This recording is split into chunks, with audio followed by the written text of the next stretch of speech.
नमस्कार। फिर से हाजिर हूं एक नई कहानी को लेकर के।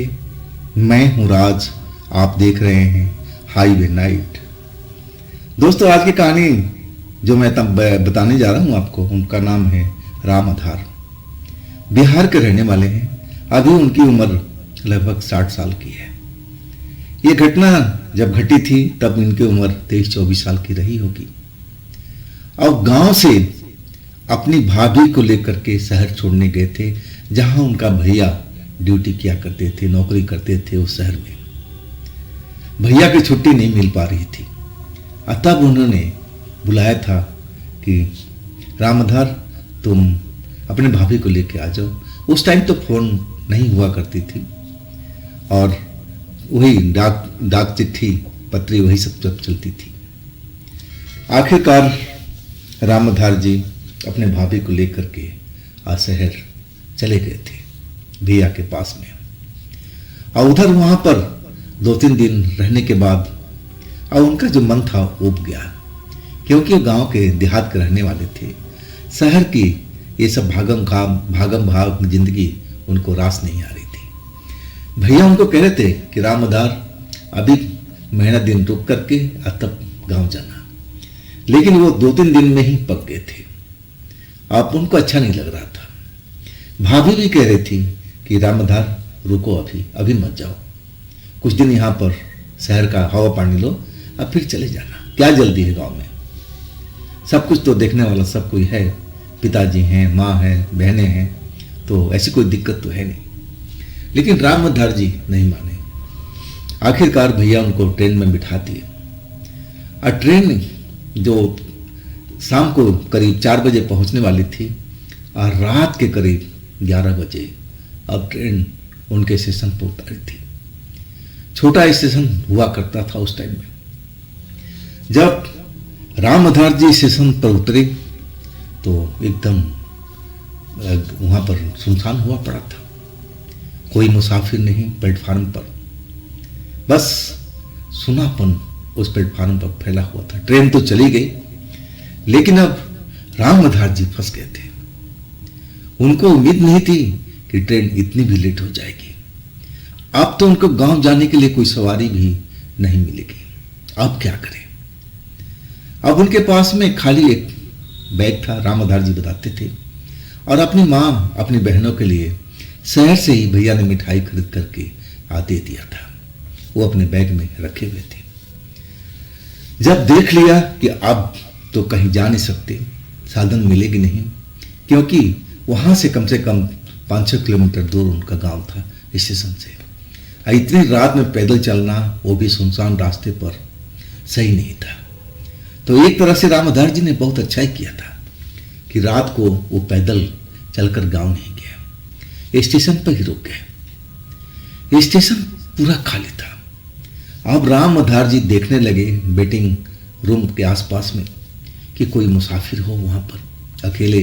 अब डर लग रहा था सही मायने में राम आधार जी को।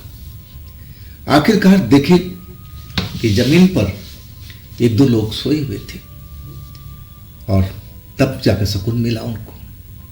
राम आधार जी भी वही वेटिंग रूम में चले गए और जो लोग सोए थे उन्हीं के पास में अब अपना गमछा बिछाया। अब सोचने लगे कि रात तो काटनी है, अब तो इसके अलावा कोई फायदा नहीं है। और गमछा बिछा करके सिरहाने अपना बैग तकिया बना करके और वो लेट गए थे। बस आराम कर रहे थे, शरीर को रिलैक्स दे रहे थे। नींद नहीं आ रही थी। एक तो स्टेशन का माहौल था, अब बीच बीच में धड़धड़ा करके ट्रेन गुजर जाती थी और वो सो नहीं पाते थे। जब भी सोने की कोशिश करते तो कोई ना कोई ट्रेन धड़धड़ा कर निकल जाती, नींद खुल जाती। लेकिन जो तीनों लोग सोए हुए थे ना, उन पर कोई असर नहीं हो रहा था। चादर ओढ़े बड़े आराम से वो लोग सोए हुए थे। ट्रेन आ रही थी, जा रही थी, लेकिन उनके सेहत पर कोई असर नहीं पड़ रहा था। आराम से सोए हुए थे। जगे हुए थे अरविंद जी, लेकिन एक सहारा था तीनों लोग जो उनके पास में लेटे हुए थे। डर अब नहीं लग रहा था। अब रात के करीब 12:30 से ऊपर का टाइम हो गया था। अरविंद जी की आंख अब झपकने लगे। नींद अपनी सवारी लेकर के आ चुकी थी। अरविंद की आंख अब बंद होने लगी और ना जाने कब अरविंद जी देखते देखते अब गहरी नींद में चले गए थे। जब उनको एहसास हुआ कि उनके सिरहाने से कोई बैग खींच रहा है, तब उनकी आंख खुल गई। आंख खुली तो उनको लगा कि शायद कोई चोर उचक्का होगा और उनको बैग को अब हाथ साफ कर रहा है। यही समझ करके अब वो फटाफट उठ बैठे। जब मुड़ करके देखा तो जो तीनों लोग सोए हुए थे, अब एक लोग उनमें से उठ करके बैठ गया था। अब वही उनका बैग को खींच रहा था। उम्र करीब 30-35 साल के आसपास की होगी। चेहरा बिल्कुल पीला पीला सा दिखाई पड़ रहा था। आंखें बड़ी बड़ी, जैसे बीमारी से अभी अभी उठा हो। ऐसा उसका शरीर दुबला पतला, हड्डियों के ढांचा की तरह दिख रहा था। और बाकी दो लोग अभी भी सो रहे थे। अब जब देख लिए कि ये तो बैग मेरा खींच रहा है, अब रामधार जी उसका हाथ पकड़ लिया। अरे भाई, तू मेरा बैग कैसे खींचा? तू चोर है? लेकिन जब हाथ पकड़े ना तो एक अजीब सी एहसास होने लगा, जैसे शरीर उनका ठंडा पड़ता जा रहा हो। ना जाने क्या हो गया था रामधार जी को। जैसे ही उस इंसान का हाथ पकड़ा था, शरीर बिल्कुल ठंडा होने लगा। शरीर में एक अलग ही अनुभूति होने लगी, जैसे पूरा ऐसा लग रहा था कि घबराहट जैसे उनका शरीर में पैदा हो गया हो, जैसे ब्लड प्रेशर या तो लो हो गया या हाई हो गया। ऐसा उनका शरीर में अनुभव होने लगा था। अब वो कुछ बोलना चाह रहे थे, लेकिन ऐसी उनकी पोजीशन हो गई थी कि बस एक ही बार उससे बोल पाए थे। और तब तक वो बैग अब उनके हाथ से छीन लिया था उस बीमार आदमी ने, और उसी जगह पर जहां उसका बिस्तर लगा हुआ था, और वो बैग को खोल दिया। अब रामधार जी सब कुछ देख रहे हैं, अब उनसे बोला नहीं जा रहा है। और बैग खोल करके मिठाई का डब्बा निकाल लिया जो भैया ने दिया था घर में देने के लिए, माँ बहनों पिताजी के लिए। और बड़े चाव से उस मिठाई को खोल करके और खाने लगा। और तब तक दो जो लोग बगल में सोए हुए थे, और वो भी अपनी चादर फेंक करके उठ गए। उनका भी चेहरा मोहरा सेम ऐसे ही था। लग रहा था कि सब बीमारी से उठे हुए हो। चेहरा पीला पीला, आंखें बड़ी बड़ी, शरीर बिल्कुल सूखा सूखा सा। और वो भी अब उसके पास में आ गए और वो मिठाई भी लेकर खाने लगे। अब जो रामधार जी, अब इनका तो हालत बहुत बुरा हो चुका था। जैसे लग रहा था कि बीपी डाउन होता जा रहा है। शरीर में घबराहट होती जा रही थी, बेचैनी होती जा रही थी। अब ऐसे लगने लगा कि कहीं वो गिर ना जाए, ऐसे उनकी तबीयत बिगड़ चुकी थी। अब कुछ समझ में नहीं आ रहा था, डर लग रहा था पूरे शरीर में। और वो अपने भगवान को, अपने कुल देवी जो थी जिनके घर में पूजा किया करते थे, उनकी माँ, उनकी पूरे लोग, और वो भी रामधार जी भी किया करते थे पूजा अपने कुल देवी को। अब मन ही मन में अब उनका याद करने लगे कि हे माता, आप मेरी रक्षा करो, मैं किस चक्रव्यूह में फंस गया हूं। एक कौन है लोग, तीनों के तीनों, आज मेरे शरीर में क्या हो रहा है। मां मेरी रक्षा करो, मेरी मां मेरी रक्षा करो। अब यही प्रार्थना कर रहे थे, और तभी लगा कि जैसे कोई आ रहा है। सफेद कपड़ा पहने, चमकता हुआ कपड़ा था, बाल खुले हुए थे। प्लेटफार्म की साइड से जब वो नजदीक आने लगा, तब वो देखे कि कोई लेडीज है। अब बाल लहरा रहे थे खुले, और वो जैसे जैसे नजदीक आ रही थी, अब रामधार जी उनकी तरफ देखने लगे कि शायद वो जो कोई भी हो उनकी मदद कर सके। वो तो फंसे हुए ना जाने कौन लोग हैं, बीमार जैसे दिखने वाले तीनों के तीनों लोग अब मिठाई दबा के खा रहे थे। 2-2.5 किलो का डब्बा था। अब पूरा का पूरा मिठाई अब खत्म होने पर लगा था। और तब तक वो लेडीज बिल्कुल सामने आ गई।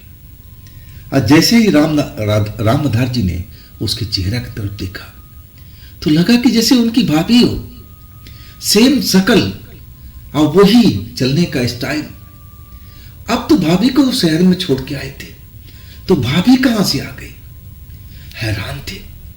उनकी आंखों से आंसू निकलने लगे। ऐसा कर रहा था कि जरूर ये मेरी भाभी है, मेरी मदद करने के लिए आई है।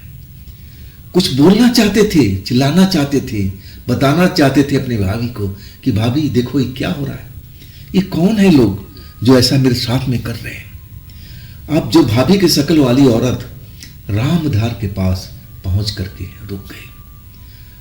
अभी भी तीनों लोग जो मिठाई खा रहे थे, अब वो अपना चेहरा घुमा करके अब रामधार के भाभी की तरफ देखने लगे। और जैसे ही उनकी नजर आपस में मिली, वो तीनों लोग अब वहां से उठ करके एकदम भागने लगे अंधेरे की तरफ। जिधर खेत था, सुनसान काली रात थी और अंधेरे में जाकर के ना जाने कहां तीनों के तीनों लोग गायब हो गए। अब रामधार जी की आंखों से अभी भी आंसू निकल रहा था। ना जाने क्या हो रहा था उस औरत को देख करके जो भाभी के रूप में वहां खड़ी थी। अब फिर एक आवाज सुनाई पड़ी, लेकिन ये भाभी की जैसी आवाज नहीं थी। शकल सूरत तो जरूर था। और कहने लगी कि रामधार, तुम इस जगह पर क्या कर रहे हो? इस जगह ठीक नहीं है। अब फिर एक तरफ का इशारा करने लगे। वो था स्टेशन मास्टर का कमरा और वहां पर एक बैठने का जगह भी था, बाहर में बेंच लगा हुआ था। और कहने लगे तुम वहां जाके क्यों नहीं बैठते हो? और इसके बाद रामधार जी का सर चकराने लगा। अब लगा कि जैसे वो अपनी आंख बंद होता जा रहा है, ऐसा उनको महसूस हुआ। अगले पल जब अपनी आंख खोले ना, तो औरत जो भाभी की तरफ दिखाई दे रही थी और वो उस जगह पर थी ही नहीं। ना तीनों लोग जो बीमार जैसे थे, जो उनका मिठाई खा गए थे, और पेट पड़ा हुआ था वहां पर। अब कुछ पल तो समझ ही नहीं पाए कि इनकी जो भाभी अभी नजर आई थी वो गई कहां, और वो तीनों लोग जो उनका मिठाई खा रहे थे वो सब कहां गए, कौन लोग थे। लेकिन अब डर बहुत लग रहा था, लेकिन अब शरीर उनका कंट्रोल में आ चुका था।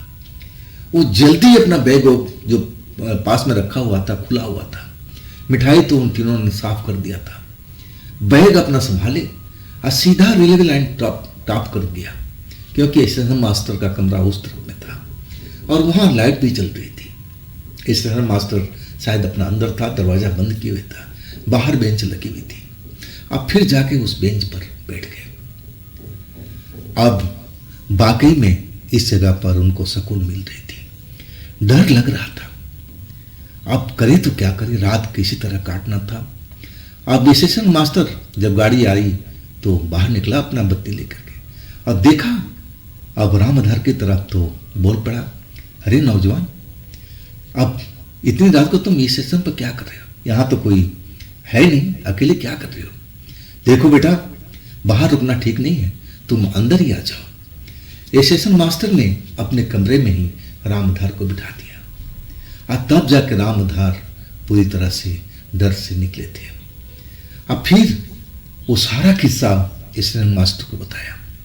तब स्टेशन मास्टर कहने लगा कि देख भाई, ना जाने यहाँ क्या क्या होता है। मैं तो रात के टाइम अब जब अपना बत्ती लेकर निकलता हूँ, जब कोई ट्रेन आती है, आई फिर अपने कमरे में आ जाता हूँ। मैं रात में इधर उधर घूमता नहीं हूँ। मैं यहाँ के किस्से बहुत सुन रखे। और जब स्टेशन मास्टर ने सब कुछ बताया, तब उनको समझ में आ गया था कि जो कुछ उन्होंने तीन आदमियों को शक्ल में देखा था वो इंसान तो हो ही नहीं सकते थे। जैसा उनका शक्ल सूरत था और जैसा उन्होंने उसके साथ किया था, तो इंसान तो कभी बोल ही नहीं सकते। लेकिन वो भाभी की शक्ल वाली औरत कौन थी, अब समझ नहीं पा रहे थे। खैर, जब सुबह हुई, साधन मिल गई, अपने घर पहुंची। घर में अपनी माँ पिता सबसे अपना ये घटना रात का शेयर किया। वो लोग भी हैरान थे कि बेटा रात में अब तो आया क्यों? अब रामधार क्या बताया कि ट्रेन लेट हो गई। वो लोग भी डर गए थे। लेकिन जब किस्सा सारा बताए तब रामधार की माँ कहने लगी कि ये हमारी घर की कुल देवी थी, जो तुम्हारी भाभी की शक्ल में तुम्हारी उस टाइम मदद करने के लिए पहुंची थी। शायद तुमने कुल देवी को याद किया होगा, अब वो पहुंच गई, देख लो तुम्हारी मदद करने के लिए। अब रामधार का जो विश्वास था कुल देवी के ऊपर में अब बहुत ज़्यादा हो चुका था। अब तो वो बहुत मानते थे, पूजा पाठ करते थे। रामधार बताते हैं कि उस घटना को जहन में इतना गहरा बैठा हुआ है कि आज भी उस घटना को मैं भूल नहीं पाता हूँ। अगर वो कुल देवी मेरी भाभी के रूप में नहीं आती तो हो सकता था कि मिठाई खाने के बाद वो लोग मुझे भी खा लेते, ऐसा भी संभव था।